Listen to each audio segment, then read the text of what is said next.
Maybe, I don't know. I mean, it is undergrad, so they might just keep it at like a general like intro to rhythm and meter. Because undergrad's what kind of project though? Well, yeah, well, I don't know what they'll do. Okay, are we going over? Yeah, we're good. Maybe I should move that actually a little closer to us. For those who are following along.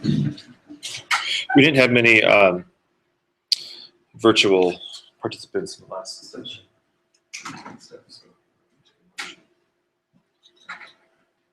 Okay, welcome everybody. So I'm presuming the two of you teach graduate classes? Yeah. So, what do you teach?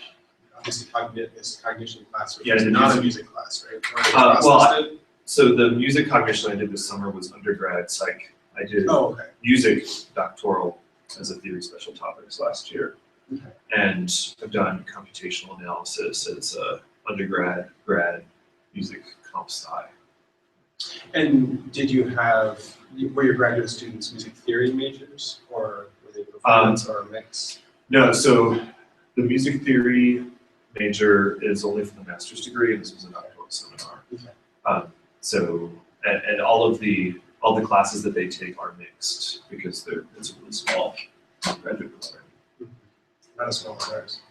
We have about 4 students. Yeah, which is bigger than Roosevelt's. Okay. So most of your students were DMA students in performance? Yeah, performance, 1 or 2 in Education. conducting. Oh. I don't think we had any education in that particular class or the other one. Yeah, mostly performance. Okay. What about musician? So we have actually 2 graduate classes. One is the class that prepares the students for the main one, which is essentially a seminar style class, which in recent years has grown so big that it can't be a section. But this year, actually, I just want full students to go between 2 sections, so I'll be teaching about things that is maybe 8 to 10 students, perhaps. I've taught it only once before, and the approach I took was essentially a super advanced theory class. I try to say, okay, we're going to review some of the topics from undergraduate theory. I'd like to actually help you in so far. And I tried to make it, I did a lot of group-based work, so some pieces together. There were some components that I really wanted to develop, such as, like, here's this musical idea I have. I'm going to go to a musical instrument and play it as a way of only talking about it. And there was very resistance to that, even like the conducting students, so just go with this. So, I want some teaching meeting that's not listening to students. In the phase where I'm trying to develop some mechanism of cognitive class. Is even more effective. So you're planning on doing essentially the same topic or the same approach? Well, I was, but then I found out 2 days ago with a smaller class. I'm also the more advanced students. The nice thing about your training is my expectations be more that you start here and then each of you improve. Grow. Like you don't have to all get to the same place, but I'd like you to all show substantial improvement. You could theoretically do that with anything. Yeah, you could. I find that there are important topics that it's subject to Like material. So. Yeah, I'm just starting to think forward to next semester. So I was curious the different topics we might discuss today. So Yeah. How might you engage graduate students?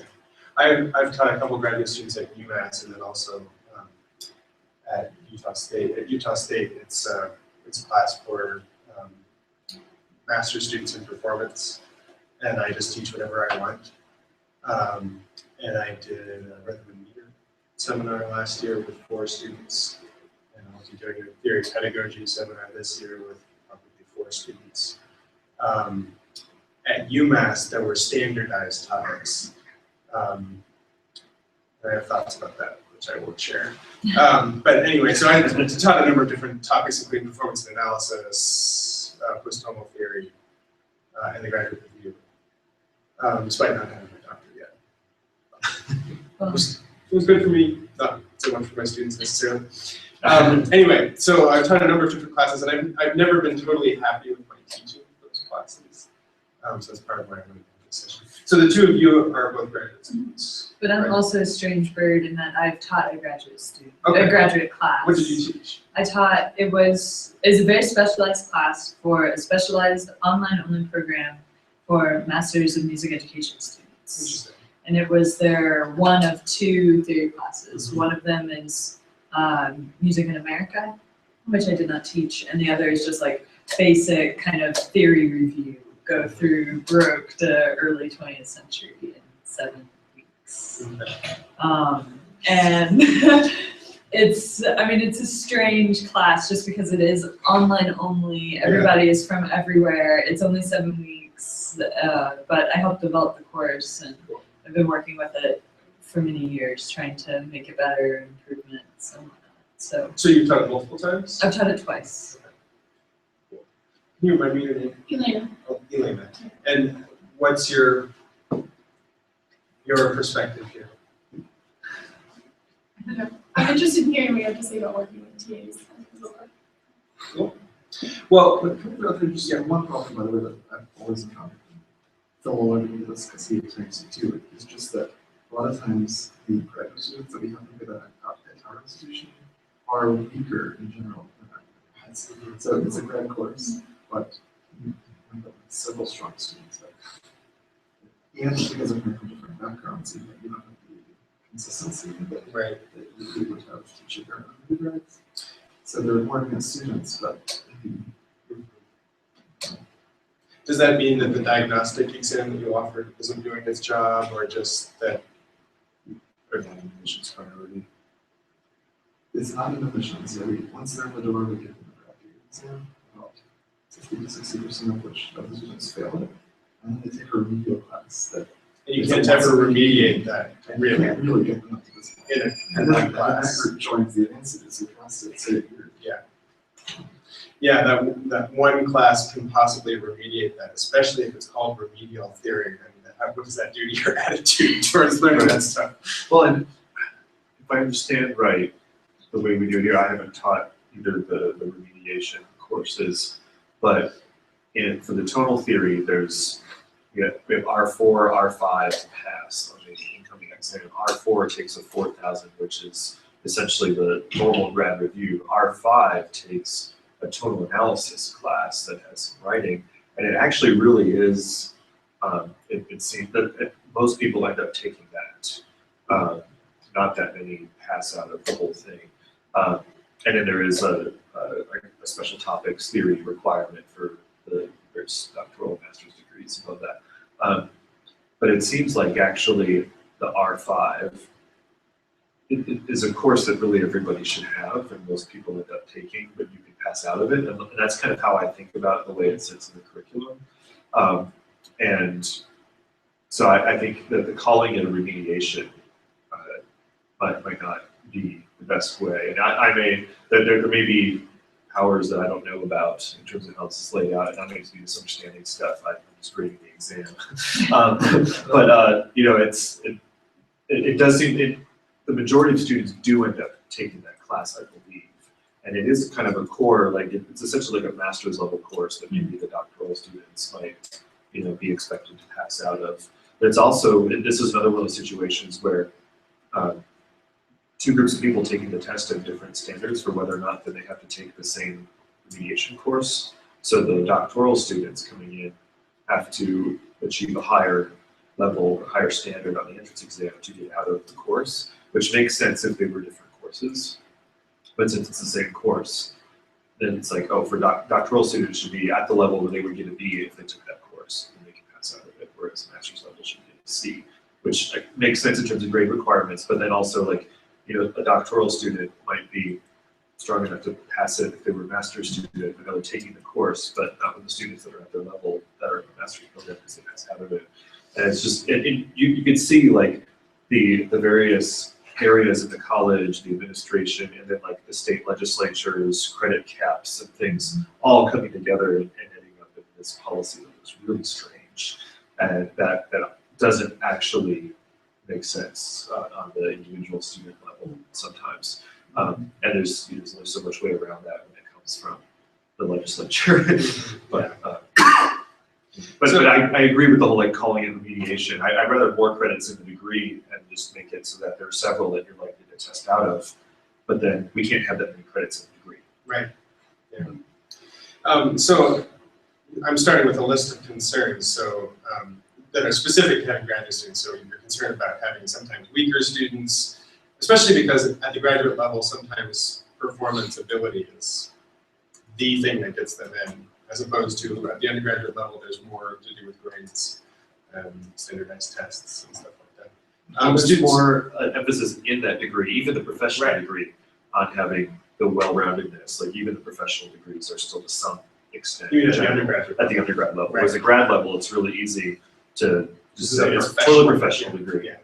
There's an interesting social dynamic though, too, because they might be weaker students objectively speaking, according to whatever the objectives are. Right. But socially, everyone expects the undergrads and as graduates, they expect themselves to be the higher level. Right. And at times we try to mix like our 495 and 695 class, but then the undergrads are all shiny grad students, which was not only embarrassing for them, but it just created a lot of tension. Sure. In the online class that I teach, it's just everybody. And we have, I think last time we taught it, there were 7 sections of about 20 each. And everybody takes music analysis. So the way we try to at least get an idea of student levels, we have a pre-test, post-test set up, where you take the pre-test before the class starts. Most students do very poorly on this pre-test.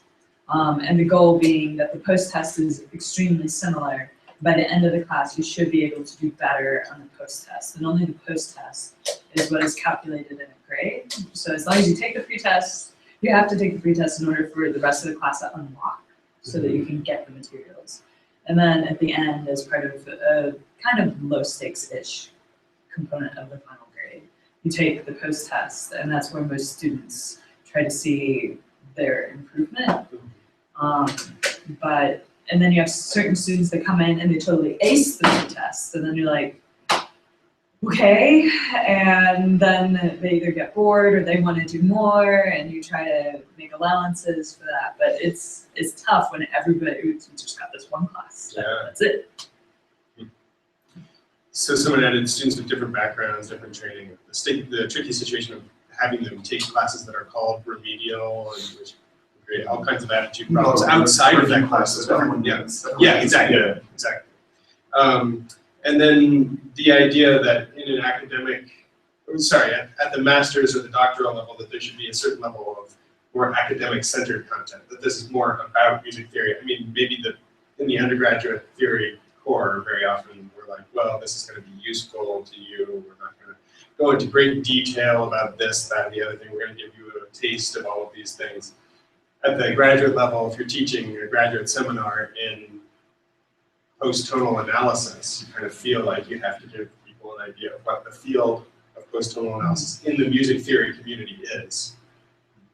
That's different here when, like in a doctoral seminar, you don't have any theorists. There's a we little don't more have freedom to then say, when we get into specific details, I've got an example, but we're like, here's the stuff in music cognition, but then the final project is how does this impact your conducting and your teaching and Sure. performing.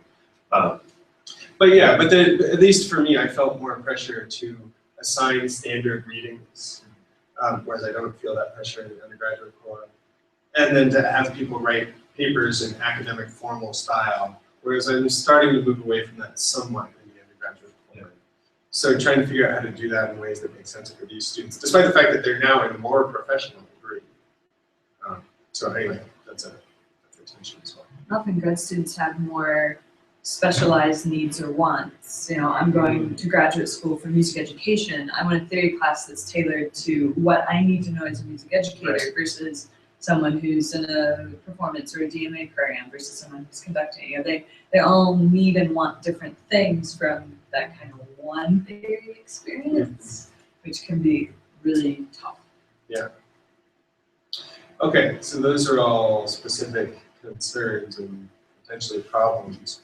I'm curious at this point how people teach these courses. So like for me, it's mostly about, we'll meet once or twice a week and I'll assign an article or 2 articles and or maybe 3 pieces, and then we'll come together and discuss them.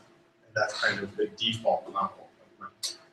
graduate teaching? Is that kind of what most of you do? When I was doing your training business, I was trying to build up this particular technical research, which involves the students making music as a way of hearing and getting into music that they're listening to. And they start with lots of listening to or to along with the harmonies, so that they can create figurations like little musical noodles to go along with that. And so there's something messy about it, but very open-ended. And what we would do is we would work in groups in class, and then actually projects outside of class, where they would work together to write on paper and write on the board, kind of like a listening map or a part that they might sing that helps them hear through a section of the piece. And so, for instance, if there's the first 4 chords are all do chords, well, they're not going to be a 5 chord, it's 7 each chord. But it could be like a 6 chord, or it could be a 7 diminished 7 and 5, a chord that has do in it, right? And so then they start noodling around to try to figure out by ear what that means.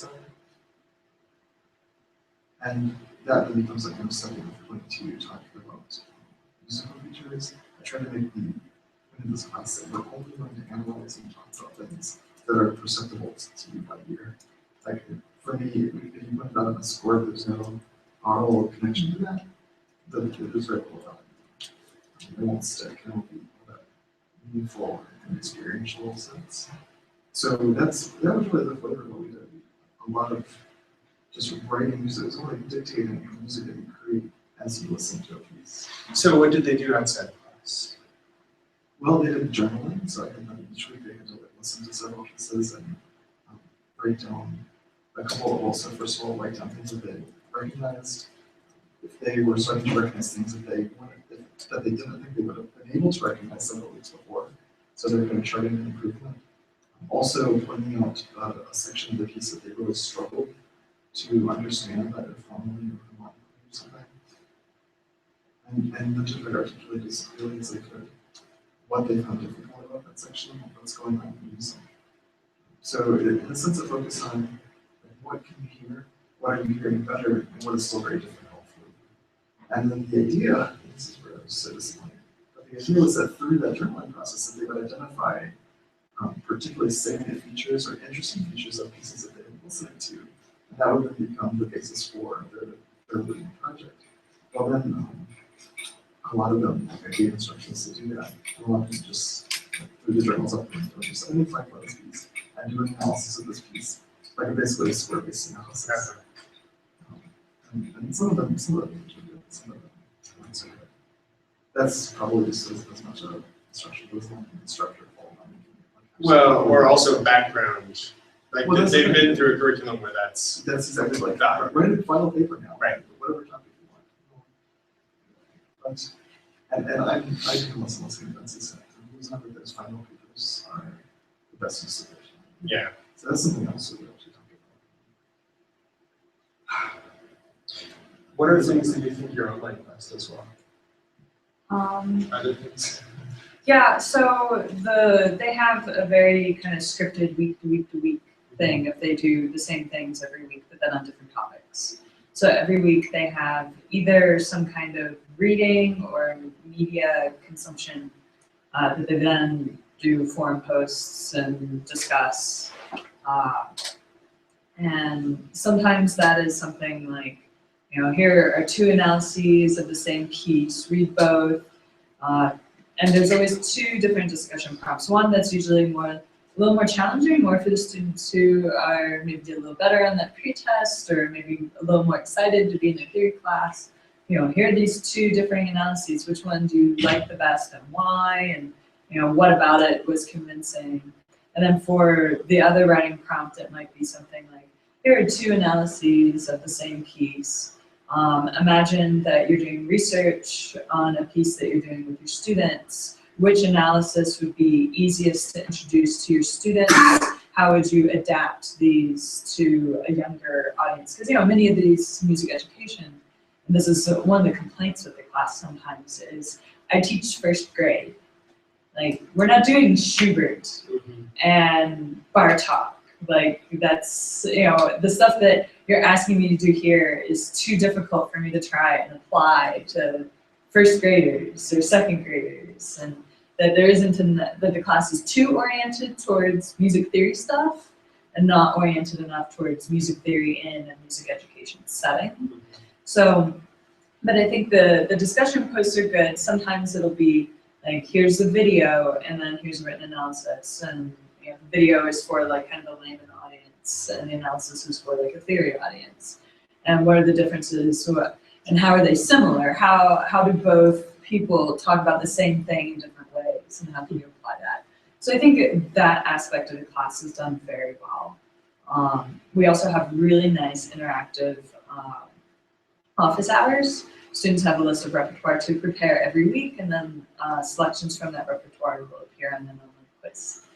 And they'll sit down with me in an office hour, and it's just kind of like rep workshop of, okay, I'm having trouble getting started in this, what do I do? And I feel like that's the most rewarding part of both teaching and often for them, just because they have that like live, granted audio only interaction of, here I am talking to a person and I have the music in front of me and we're doing stuff as much, quite a bit of the class is here, watch this lecture, okay, read this stuff, okay, now work on these pieces, and they're just by themselves. And we try to open that office hour space within their program so that room is always open, so students can then still go in and share that space and talk through stuff without me needing to be there. So those are some of the good things. It still needs, I feel like, a lot of work just to kind of tailor, but we've only been doing it for 3 years and I've taught the last 2. And so it kind of morphs and transforms every year as we're allowed, and we're part of this very structured online program. And so there are a lot of requirements from that must carry through. So it's kind of like, we're still struggling to find how much we can do different stuff while still meet the requirements that the larger degree program needs. Chris, you just added some stuff about particularly interesting to me is the student design projects. Yeah. I'm curious, what do you do in class? Like, do you integrate that stuff into class as well? So for the seminar, it really looked like a seminar in a lot of ways. In fact, we talked at like the first flip camp about how the graduate seminar is a pretty good model for flipping in a lot of ways, and that Stephen Gosden brought up Craig Wright's medieval theory and aesthetics class, which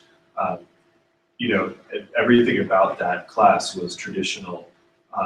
We had readings. The class began with a quiz that was graded, and that was the major portion of the grade. The final project was things that were on those quizzes. So once we went over the answers, then we would collect those answers to memorize for the final of the class. That was the entire grade, was the quizzes in the final. And then in class we would discuss stuff, some of which was on the quiz, some of which was other things, but it was just what questions do we have about stuff, because he wasn't going to lecture, he wasn't going to cover everything. We read 300 pages in 2 hours minus quiz time. You're not going to cover it all. So it's what questions do you have?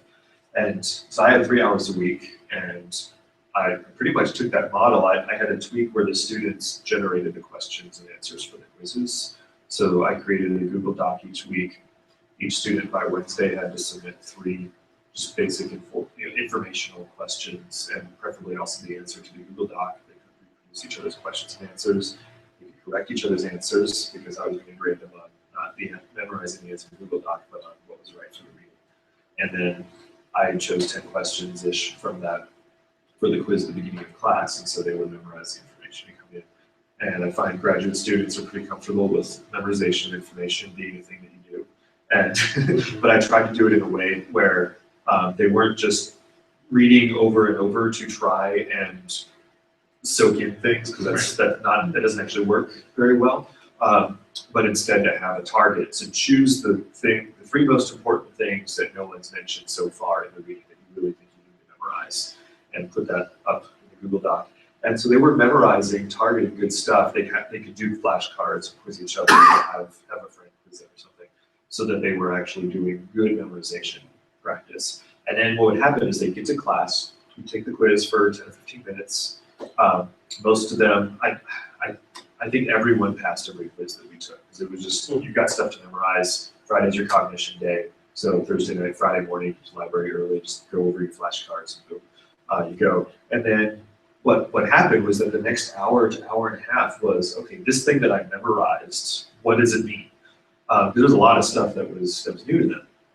And I found, in general in teaching, when I give students something to read and say, and just read it, and then in class we build on that, they don't understand it, they're less likely to engage it. But if there's a quiz, they've got to memorize it, and once they've memorized it, now it's a bug in their brain. They want to figure out what that thing is that's in their head. They don't like having memorized something they don't get. It's easy to just be reading, like, I don't get that, okay, I'll come back to it later, they don't, or, well, I'll leave it up to him to cover in class, or whatever. And so there were a lot of questions, a lot of good questions, and then it was on me to be expert enough in these things to be able to improvise a lecture or an example, or I'd have some prepared if I had an idea that certain things were more likely to come up based on previous weeks and conversations with students. And so the first half to 2/3 of the class was basically whatever they didn't understand from the reading that they thought was important. And then at the end, I'd have some kind of activity plan where we dig into something, then we do the parlor tricks, the go through experiential learning, what the experiments are. So we'll walk through what's like to be a subject in a particular experiment, in a gambling paradigm, did some auditory scene analysis things. And that stuff would kind of foster that. But it was really good to see them producing the quiz questions. I thought that was really valuable. The 1 or 2 days we didn't do that for various reasons, like the first day of class. It was, discussion was much slower because the stuff wasn't that fresh in their mind. They hadn't just practiced recalling it, and right before that, gone over all that stuff again. So the discussion was definitely richer by having that quiz first. And I just found it was an easy way to do something that everyone was just consumed as okay, because it's very traditional, but led to our ability to do more stuff. Like we said a few times, having that information there allows you to do some more creative, synthetic, analytical work with the information. What are some options on quizzes? Were they just data recall or some critical engagement? Oh yeah, there was a lot of memorizing of definitions. On the first couple of quizzes, they would say, the such and such 3 lines long is called what? So they could just remember the code memory. And I said, oh, okay, those of you, when you put those questions on from now, I'm going to flip them and just say define a code memory. So you memorize in the 1 sentence or 2 sentence definition. So you're memorizing the actual information. You're not recognizing or recalling. There was a lot of that. Or it could be like, what's the difference between recognition and recall? Yes, there were. This is based on like 200 pages. Oh, it wasn't that much. It was like maybe 60 to 100 pages. So they could identify key concepts and memorize them, essentially. Yeah.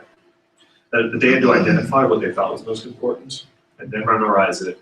And then the combination of this seems important and I memorized it became explain it to me. And then sometimes I usually say, okay, does anyone have a good explanation? Just try to get them to engage each other. And in class, sometimes I'd say, I'm only going to tweet for the next 30 minutes. You can watch, you can engage me there, but I'm not going to talk. So it's up to you to talk. And then that allowed me to get over my, I want to say stuff. I want to, so that's follow along, you can do that. But that was an outlet for me to like give them information. And if you don't want to follow Twitter and talking at the same time, it's there afterwards and you can read it as you're reviewing. And so some people found it helpful. So like an hour after class, I'd see people retweeting and favoriting things, which is nice. But the projects then were things, this was like kind of your standard seminar at the end, you do a presentation in a paper. I said, well, we could do that. Or we could do a collaborative blog. We could do one project everyone has a role in, or break it into smaller groups that you each have your role. And they chose to work together on a blog where each of them would have their own individual contributions, but it would all go in one place. So that way they were working individually. And you didn't have to worry about group editing. These are all the people who would have been A on Phil's quiz. They hate group work because they always do it all themselves, so they just wanted to work on their own.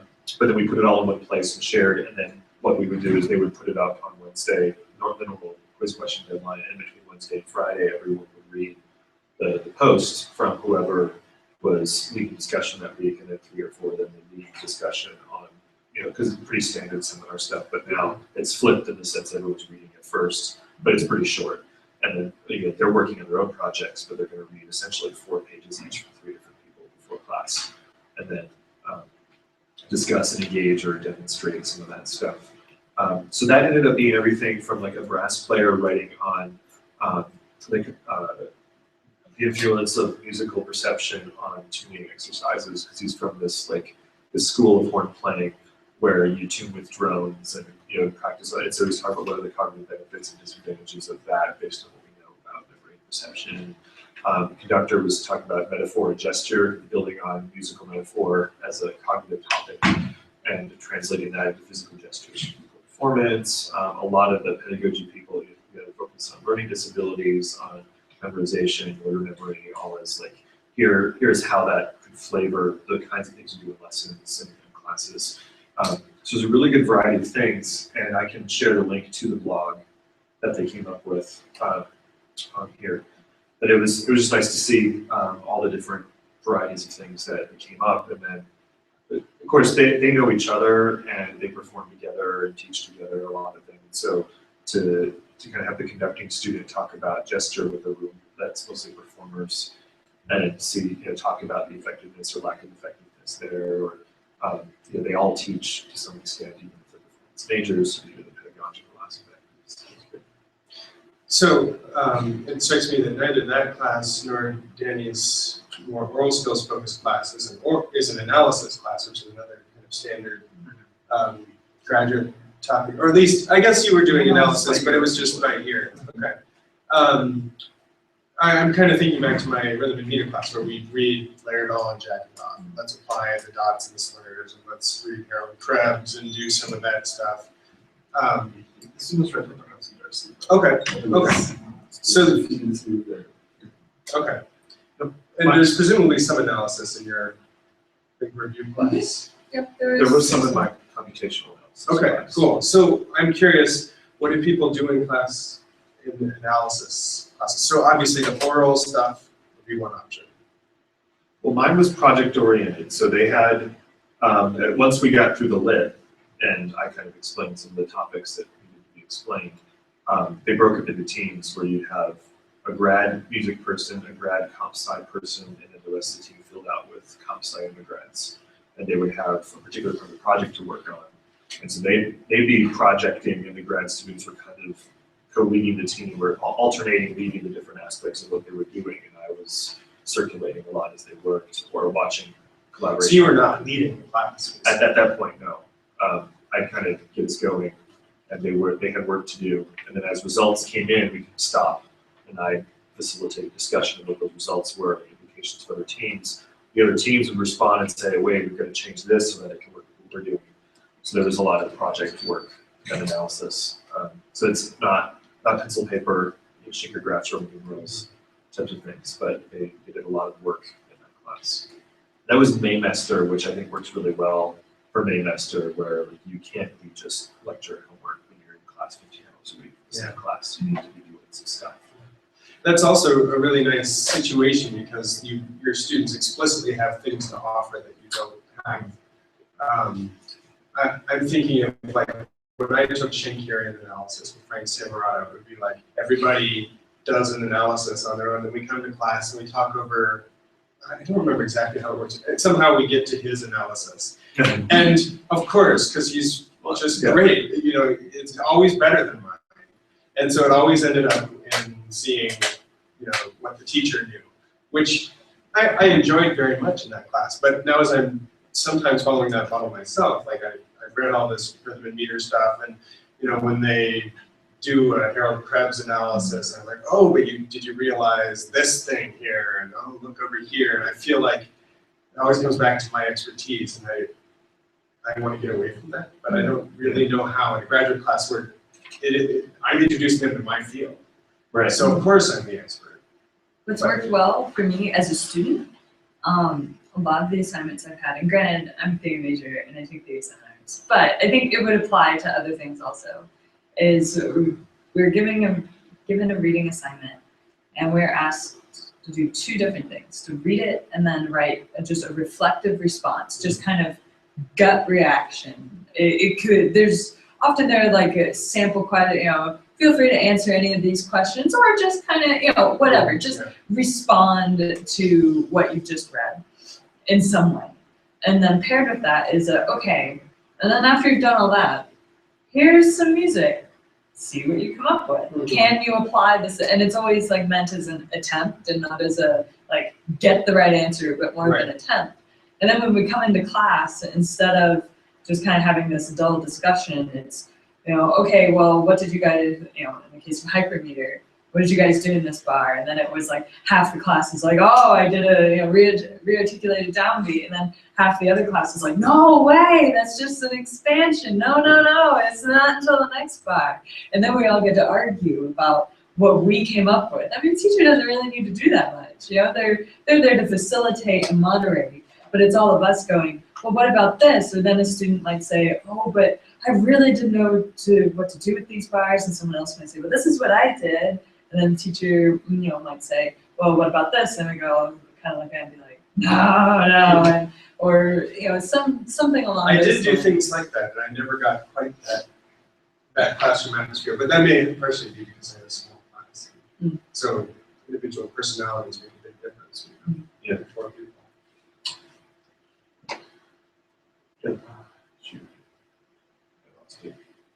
Okay, we can always come back to that. Well, that's good. I mean, it does make sense, and I enjoyed it when I was a graduate student. I don't know. To go back to kind of what you were talking about with kind of final results of classes, I'm really surprised reflecting on it now that when I was saying my coursework, I really liked the oral exams, even though they were terrifying. Like those, I always felt like I came out of the class like really understanding what I knew and what I learned and what I needed to do to keep learning, as opposed to I read paper, I could revise this to death and submit it for a conference. I mean, those are helpful too, but the oral exams where you really get to communicate and with another human being in real time, I always appreciated more.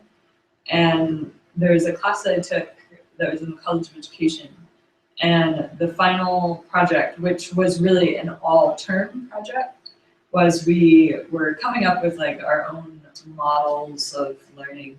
And through coming up with this, one of the final components was we had to write an abstract as if we were to present this model. That abstract then became a peer review session with like the whole anonymous like feedback, and everybody was paired with different people, but it was anonymous, and you gave feedback, you made revisions. And then once you had your final abstract, then you gave the presentation based on the feedback you had received and the edits that you had made. Oh, well, maybe then in the actual presentation, I should do this or that.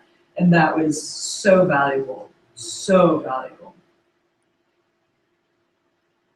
I remembered what I forgot. That's because I tweeted it.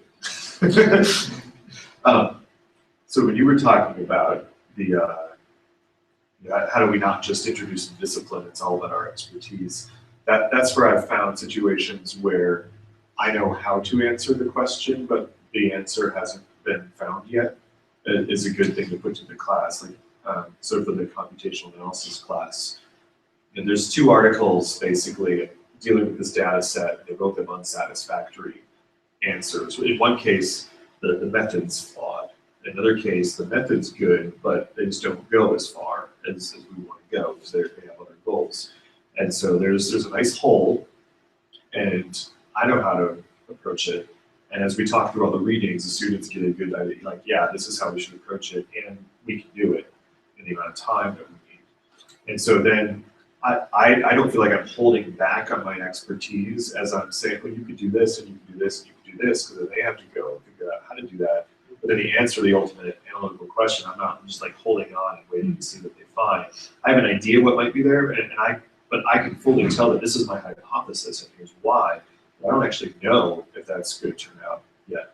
So let's do this thing, and we'll do it, do it this way, or that way, and just see if that hypothesis is good. As you go, start to see stuff coming through, see if you can find anything that might adjust that hypothesis before we get to the end. And most of my hypotheses ended up being pretty good, but I didn't have the details, and there's always some surprising elements in the results that are cool to see. And then, but at that point, then I've been able to pour forth enough of my expertise through that they can start to interpret that, even the non-musicians, and say, oh, that's really interesting that when we do a cluster analysis on this data set, that like U2 is in 5 of the 6 groups. This isn't like, this is U2's group over here, and this is Michael Jackson's group over here, that they're overlapping. But then also seeing, but for the most part, the 50s and 60s ballads are over here, and the 80s pop rock is over here. And so it's nice. I feel like I don't have to hold back in that kind of situation. And it's a little bit more, I'm the leader of a team that we're all working together on. And so I can still lead, but I'm not being disingenuous or just having it be about my expertise that they're getting. Well, I wanted to leave at least some time for talking about teaching graduate students pedagogy specifically, whether that's in the context of coordinating graduate students or actually teaching a pedagogy class, as I will be doing in the fall. And I don't know where to start that discussion. Is the goal being that as future choir teachers are going to have a way of incorporating music theory into their instructional instruction? The immediate goal is that they'll teach well in the class they're teaching their TA for right now. So is this a like music theory pedagogy specific, or just Yeah. like Well, I general mean, both. college music Both. teaching? Or? Absolutely. Okay. Our school has 2 classes. One is all of your primary and secondary areas have their own pedagogy class that you're required to take. Yeah. And then there's a general college music teaching course that you're required to take, at least at the doctoral level. But for what it's worth, when I got my master's, I took my pedagogy class the year after I had started teaching, because that was just when it was scheduled. And then I took it and I was just like, oh, last year, a total disaster. It's like, why did if only I had taken this class first. And I don't know, maybe that was a pretty eye-opening experience of trying it myself, knowing nothing. Problem-based learning. Yeah, and Teach then, this class. yeah, and then reading the book and going, oh. Well, from my perspective, two of my roommates last year were education majors, and my husband is a music teacher now, so I've seen a lot of the music ed and regular and special ed was one of them side of things. And starting as a TA, I've never had like a formal education class, but I took AP psychology in high school, so I know there's a lot about learning styles and tons of things about working with students with different abilities that don't get covered before you become a TA. So I think some of that stuff would be useful in class. Starting as a TA is super scary, especially when it's, here's the syllabus, here's the book, you start in 2 days. And this Yeah. is like, At What's even Indiana, worse and we're gonna be flipping the classroom using the Yeah, model. yeah, So so it's 2 days. that's a really big problem. In Indiana, all the new TAs are teaching the same courses, the freshman theory course. And it's like, here's your lesson plan, down to the this is exactly what you're going to do. Very traditional class. And in a way, that's nice, a nice way to ease into it because you don't feel like you have to improvise. But at the same time, I don't want my TAs to do that because I want them to do more inventive things. as a grad student, teaching and given the opportunity to teach in all kinds of different formats, all that I've wanted, the biggest thing that I've just wanted and needed was just the freedom to make my own mistakes and have it be okay.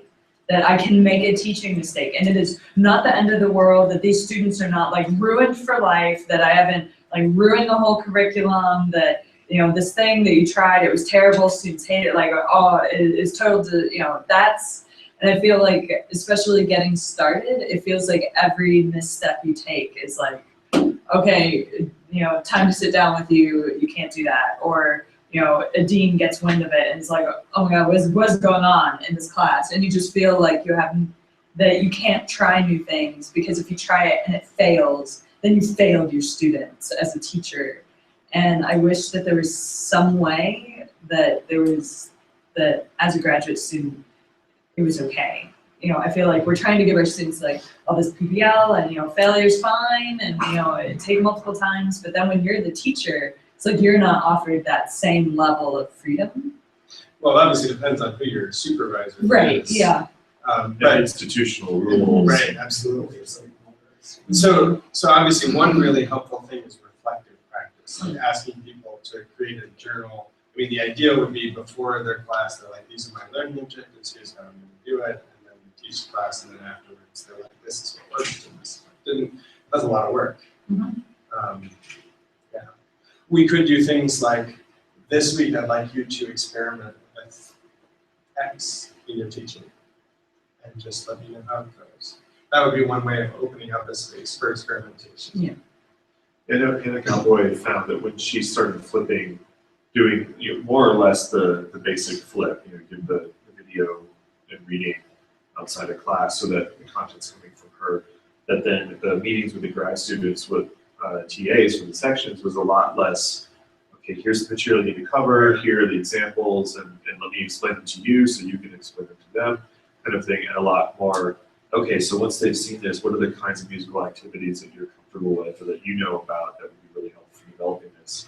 And she found that her performance and composition TAs would come up with ideas that she would think of that actually have a lot of value and connect well with the students. And especially in that kind of situation, the grad students might be in the same studio as some of the undergrads, so they might be leaders in there. So they know what's going on there, they know what's going on in ensembles, and so can have some kind of connection with students there. And so it became a lot more like, here, let me kind of help coach you through how to apply this content. And so though I'm not doing the basic flip, I'm this year taking a little of the inquiry out, at least of what I would want going on in the sections, which helps that we're combining theory and oral skills so that the oral skills content is still coming from me, even though I'm not the teacher of the oral skills class, quote unquote. And so we can focus a little more on, okay, I've wrestled with the content, I've answered all the questions of confusion that came up initially. Things will still come up, but now in the section, okay, here are a couple pieces to walk them through. Here's my model analysis, or here are a couple options. Here are the pitfalls we ran into the last couple of years. So, break it into groups and just kind of walk around and give them tips, help them out of that. Or take 10 minutes to walk through your process analyzing this thing before they start, and then have them break up and do it, and then talk them through the model with the answer key at the end.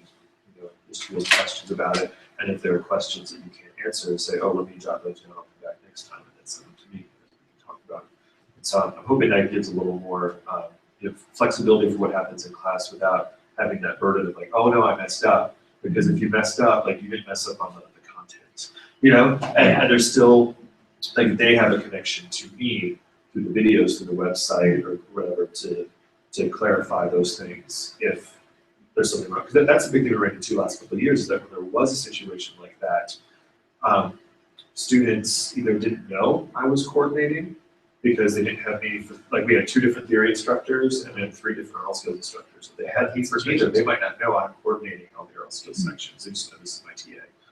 And they would wait for the course evaluation to list all their complaints. And we are like in week 4, 5, 6, 7 before we get those the next semester. Because they're thinking, you need them before the next time you offer this course. And we're like, no, this is a year-long course.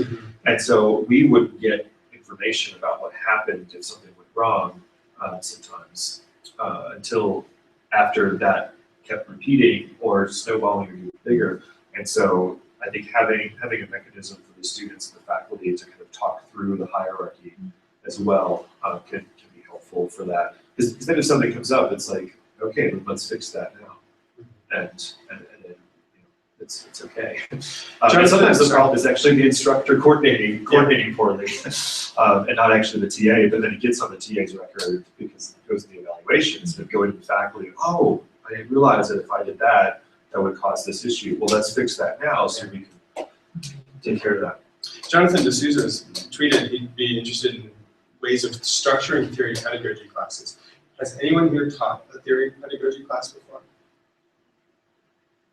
So we're the perfect people to do this. But I'm 4 of us teaching an have. online pedagogy class, That's not true. for musicians, right? So the 4 of us have all taken theory pedagogy classes. So we at least have experiences with them. So from our inexperienced brains, like what seems most valuable to have in a theory pedagogy class? Keeping in mind that some people will have already taught some people may think that they're already great teachers, whatever. Can I say what I think is least valuable? Yes. That's often done. And that is focusing on the coordination of content as an objective entity. I mean, I think that there needs to be a logic to it, but if it's all what textbooks are out there, what categories do we put them in, what order of topics is the best? I mean, when you look at the standard textbooks, they're all in the same order anyway. So I think that it's just kind of done for us, or we could totally rework it, but I think the focus on curriculum design as content organization and having that be a big portion of the course might not be the best approach. It's never that, like, just as a student taking the class, it's like, oh, here, I have to make this list of textbooks, and I have to thumb through the table of contents and say which one's better than the others. Yeah. Like, why? It's not always as helpful. I always like the assignments where you make a homework assignment and then give it to people in the class, and then they do it, and, you know, and you get kind of that experimentation in a safe place of, oh man, that homework assignment was really unclear. How could you have made it clear? You know, that kind of problem-based learning seems to be really valuable from the pedagogy classes I took.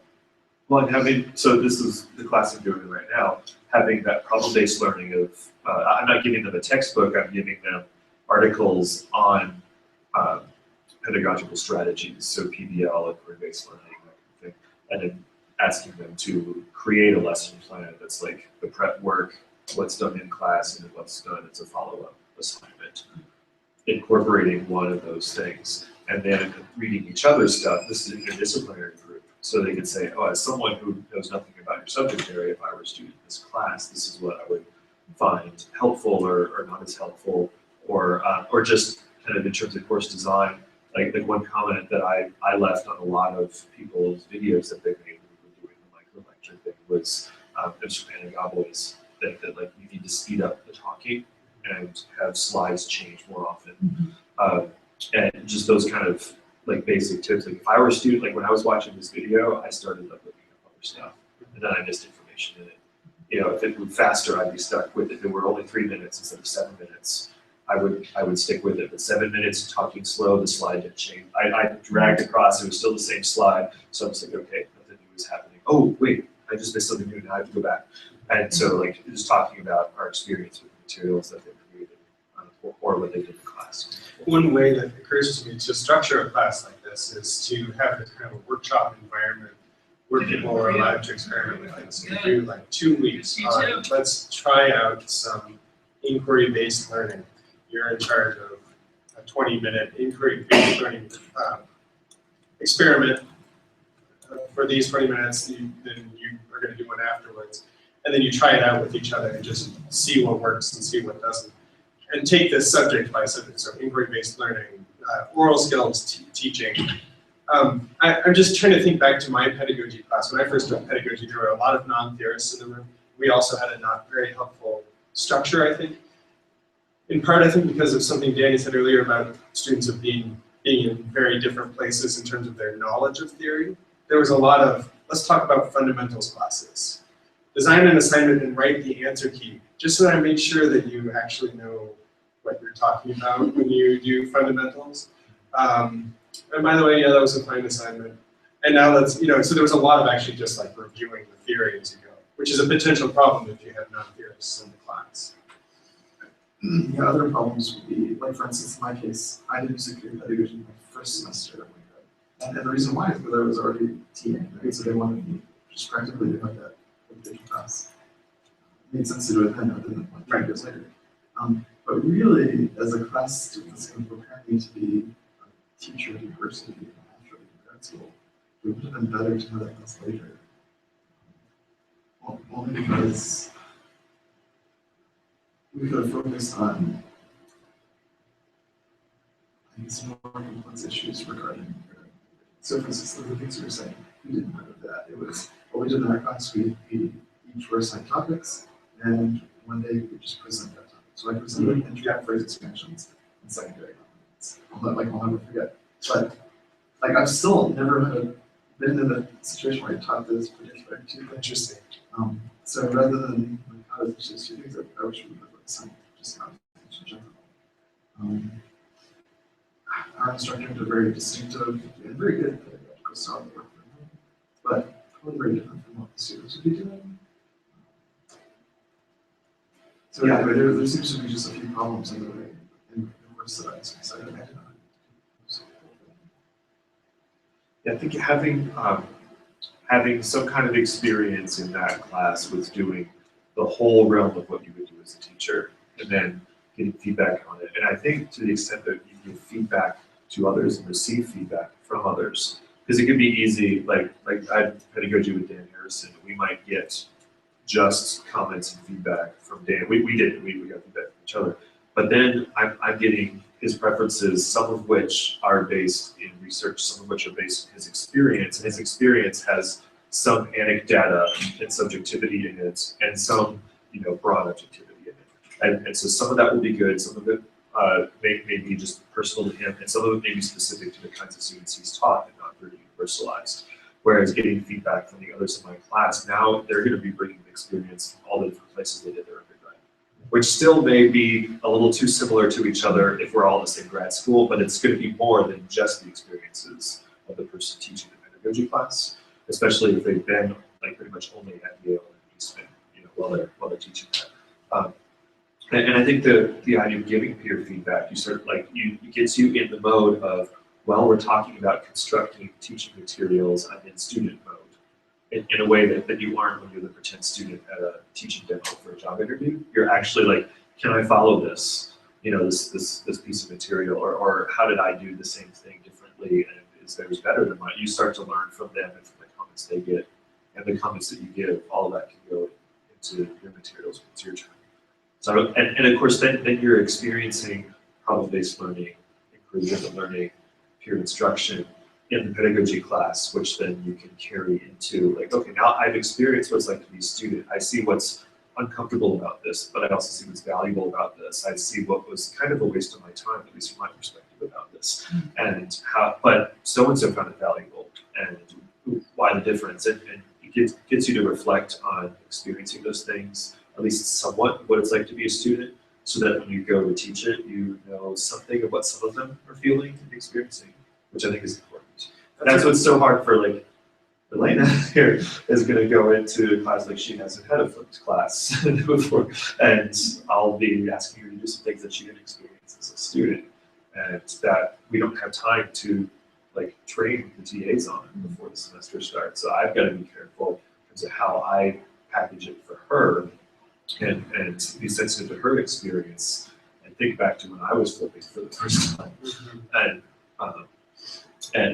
so like that's just something we've got to be sensitive to. That like sometimes the thing that would be best for me to do in my class is so much not the best for the 4 other sections and the people teaching them that I have to hold it back for mine if we're going to keep consistency and do what's best overall. And some of those skills and hard lessons that I've run into as just learning how to be a teacher as a graduate student have been this kind of administrative department level, like how do you set up a team, to team teach a class, or how do you structure and organize this, and how do you know when too much difference between sections is too much, and kind of, oh no, I've messed this up now, and how do I deal with it kind of on an admin level. And I feel like those are all the hardest lessons that I've had to learn as a grad teacher that was never in any pedagogy class, of how to organize this or structure this or deal with the messes that you're gonna make, and working with people within the department and how departments work. And that's what I've always felt most lacking in pedagogy classes, is that like higher level of admin and higher ed of, you go into it and it's just like, I don't know what's okay and what's not okay and how much I can push, and because I'm this crazy person that wants to do all kinds of different things, and sometimes because I'm not experienced enough, I don't know, the pushing that much in that class with maybe not enough support from my colleagues. Okay, that's a bad idea, I should not do that.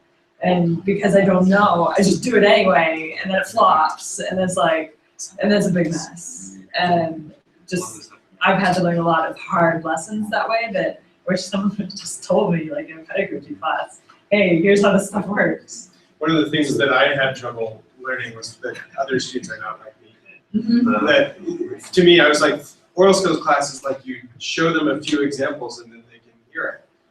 And that was me, but that is not the majority of people. Yeah. And so, anyway, that's something. Yeah, that's the rationale for peer instruction is that Right.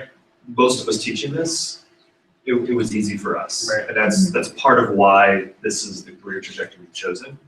And so we really need to be sensitive to what's difficult for the students is not what's difficult for us. And that maybe we never struggle with what we're struggling with, so we really aren't equipped to teach them through that struggle. Or if we're grad TAs, right? Yeah. I mean, I found my best two horn teachers were the one that had the most struggle learning how to play well, and the one who it all came easy, but he had an amazing ear, so he could direct my ear to things I couldn't hear before. And the combination of those two things, like a fine-tuned ear and a lot of practice struggling through stuff, was actually the kind of perfect combination for me. So we're out of time. Yeah. There's a lot more to say about everything Yeah. that we were talking about today, of course. Always is. And that's the way it is. Cool. Thanks, everyone. Thanks, Yeah. Jonathan and others online. Yeah, if anyone has further ideas that they want to add to that Google Doc, this is something I'm thinking a lot about because I'm doing this pedagogy class. I'm sure all of us are working with TAs. And also, if Jonathan wants to add anything, please do. So, yep, we'll go there. Great, so we're back. Oh no, we won't be online for the afternoon if you're following along because we'll be up on Flagstaff Mountain. But thanks for joining us, everyone.